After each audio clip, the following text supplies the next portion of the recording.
Bonjour et bienvenue. Aujourd'hui, on se plonge dans un document assez particulier, je dois dire. Oui, tout à fait. Il est tiré d'un podcast au nom qui annonce vraiment la couleur, Mode guerrier. On n'est pas dans la nuance là. Pas du tout. Ce n'est pas un article académique, hein, c'est un texte très brut, très direct. Ça se lit presque comme un manifeste pour le développement personnel, mais une version radicale. Exactement. Et l'idée, c'est de décortiquer cette vision de la discipline, qui n'est pas juste une habitude, mais carrément une arme capable de tout changer. Oui, et ce qui est fascinant, c'est cette radicalité. Le texte ne fait pas que vanter la discipline, il la redéfinit complètement. C'est ça. Il la met en opposition frontale avec la motivation, ce qui est quand même un concept central aujourd'hui. Et surtout, il va chercher des leviers psychologiques très profonds. Le respect de soi, l'identité. Voilà. Notre but aujourd'hui, c'est vraiment de démonter cette mécanique, de voir comment ça marche, ce qu'il y a sous le capot de cette idée de discipline guerrière. Parfait. Alors allons-y, commençons par le commencement. Le texte, il ouvre les hostilités avec une affirmation qui prend un peu tout le monde à contre-pied. Ah oui. Je cite, la motivation, c'est émotionnel. La motivation, c'est instable. La motivation, c'est une humeur. C'est une vraie déclaration de guerre à l'idée qu'il faut se sentir motivé pour faire quelque chose. C'est la pierre angulaire de tout son raisonnement. En fait, le texte part d'un principe simple.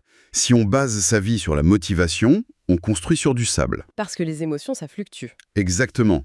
C'est des montagnes russes, par définition. Un jour, on est plein d'énergie, prêt à tout casser. Et le lendemain, Plus rien. Voilà. La motivation, c'est un visiteur capricieux. La discipline, dans cette philosophie, c'est tout l'inverse. Ce n'est pas une émotion, c'est une décision, c'est un interrupteur. il ne s'agit pas de ressentir l'envie de faire. Mais de décider de faire, que l'envie soit là ou pas. C'est l'idée de déconnecter complètement l'action de l'émotion. La définition qu'il donne est d'une simplicité, presque brutale. Hmm. Être capable de te dire « je vais le faire » et de le faire vraiment. Et le mot qui suit est absolument essentiel, maintenant. Oui, pas demain. Pas demain, pas quand je le sentirai, maintenant. Cette immédiateté, elle a une fonction très précise. Laquelle? Elle vise à éliminer l'espace mental où l'on négocie avec soi-même. C'est dans cet intervalle, tu vois, entre l'intention et l'action, que naissent les excuses. Le fameux « je ne suis pas dans le mood ». C'est ça. La discipline, selon cette vision, c'est la capacité à fusionner les deux, à court-circuiter ce débat interne qui nous paralyse. Mais on a tous besoin d'un peu de motivation, non? C'est souvent l'étincelle qui nous lance. Le texte le rejette à 100%. C'est une bonne question. Je pense qu'il ne dit pas qu'elle est inutile. Il dit qu'elle est un mauvais maître. Ah, je vois la nuance. C'est un excellent serviteur. Si elle est là, super. Il faut surfer sur la vague, mais on ne peut pas compter sur elle pour être là tous les jours. La discipline, c'est le système qui prend le relais quand la motivation est en vacances. Et elle est souvent en vacances. D'accord. Et ça m'amène à une idée qui, pour moi, est peut-être la plus puissante de tout le texte. Ah oui? Il affirme que le vrai problème, souvent, c'est pas le manque de discipline en soi, mais quelque chose de plus profond. Je cite, un problème de respect de soi. C'est le cœur psychologique de l'argument. Il explique ça avec l'idée des promesses qu'on se fait et qu'on ne tient jamais. Oui, il décrit un mécanisme assez insidieux, une sorte de boucle de rétroaction négative. C'est-à-dire, Chaque fois qu'on se dit « demain je me lève plus tôt » et qu'on appuie sur snooze, ou « ce soir je lis » et qu'on passe 2 heures sur les réseaux, on fait plus que juste procrastiner. on s'envoie un message. On envoie un message très spécifique à notre subconscient. Le texte le dit très directement. Mes paroles ne valent rien. Attendez, ça, c'est une idée assez vertigineuse quand on y pense. Oui, L'idée que chaque audit de procrastination, chaque excuse, n'est pas juste un acte manqué, mais une micro-trahison envers soi-même. absolument. Ça change complètement la perspective. Ce n'est plus anodin, du coup. Exactement. Chaque promesse rompue, même la plus petite, c'est une petite fissure dans l'édifice de la confiance en soi. Au début, c'est rien. Mais répéter des centaines, des milliers de fois, Ça crée une conviction. ça crée une conviction profonde et on ne peut pas compter sur soi-même. On devient la personne la moins fiable de notre propre vie. Et c'est là que le cercle vicieux s'installe, tu vois. Moins on se fait confiance, plus c'est facile de rompre la promesse suivante. C'est ça.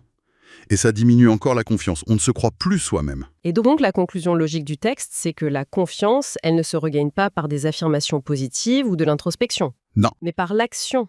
exactement. La confiance n'est pas une pensée, c'est une preuve. Elle se reconstruit brique par brique en tenant ses engagements envers soi-même. Chaque promesse tenue, même minuscule, devient une preuve tangible que nos paroles ont de la valeur. C'est une phrase qui claque, ça, hein. La discipline crée ton identité. Mais qu'est-ce que ça veut dire, concrètement?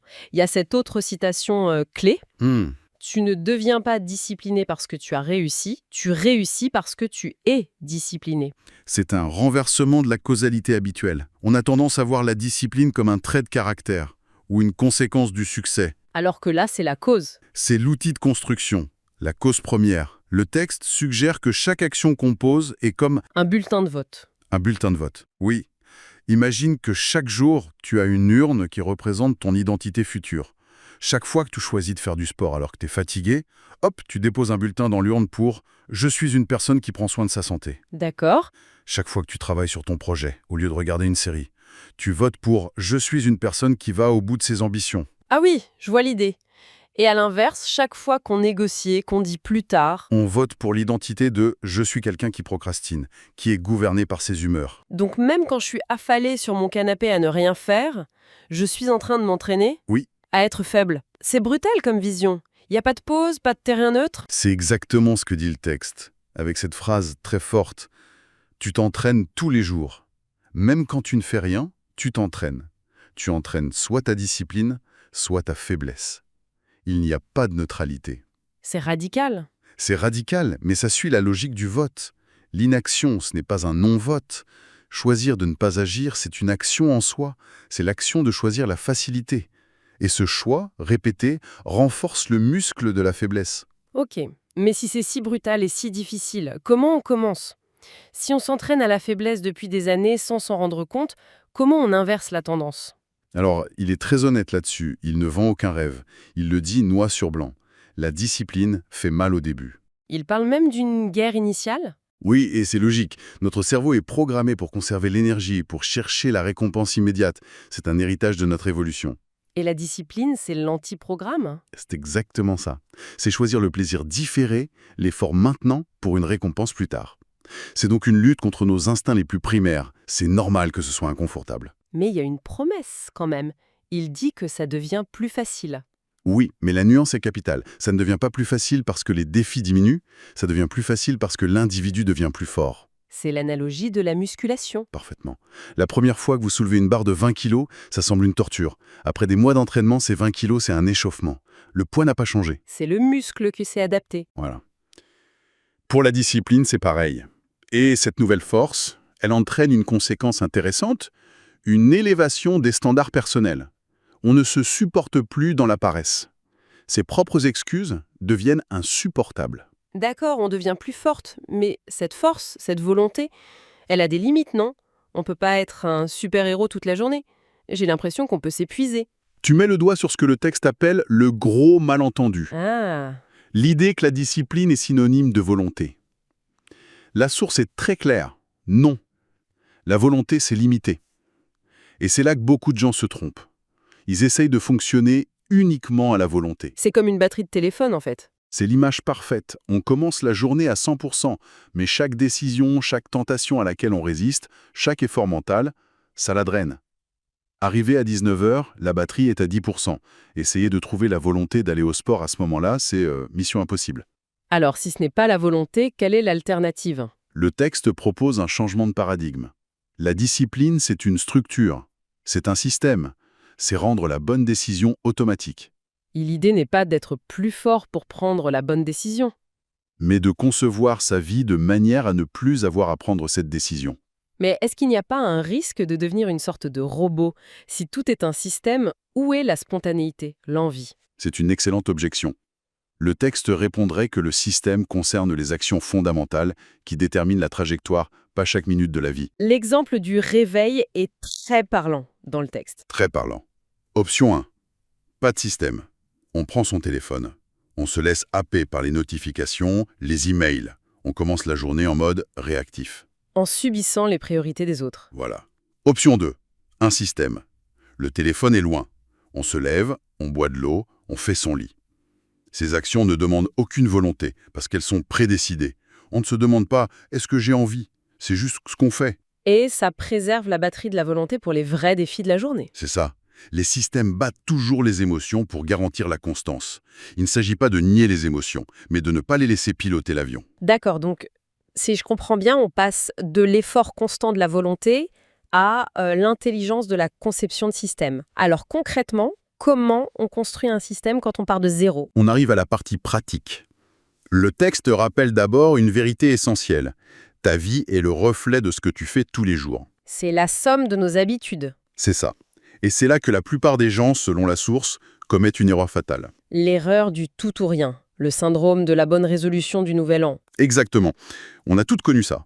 C'est le fameux 1er janvier où on achète les chaussures de course, l'abonnement à la salle, 10 livres, et 3 jours plus tard, tout prend la poussière. C'est le passer de 0 à 100. C'est ça. Se lever à 5 heures, méditer, faire du sport, manger parfaitement. C'est une surcharge tellement violente que le système est conçu pour échouer.